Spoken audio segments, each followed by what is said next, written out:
What's up dyan mga idol? Kamusta po kayo dyan? Sana po ay nasa mabuti lang kayong kalagayan sa mga oras na ito mga idol.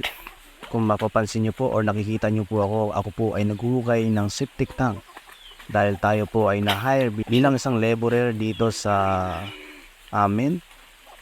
Dahil wala na talagang maghuhukay na septic tank at syempre ako na po ang nag-apply upang kumita din tayo sa araw ng Sabado kahit papano, upang siyempre may pambili tayo ng mga pangangailangan natin sa araw-araw. Alam niyo mga idol, sa hirap ng buhay ngayon, kailangan talaga natin magsipag. Kung mayroong pwedeng trabahuin natin upang tayo ay kumita ng pera. Alam niyo mga idol, ako isang teacher, pero alam niyo naman ang sahod ng teacher ay siyempre, alam niyo mga teacher, maraming loan yan, kaya hindi minsan nakakasapat, no, yung sahod ng teacher. Dahil siyempre depende naman po yon sa kung gaano po kalaki ang ating pamilya.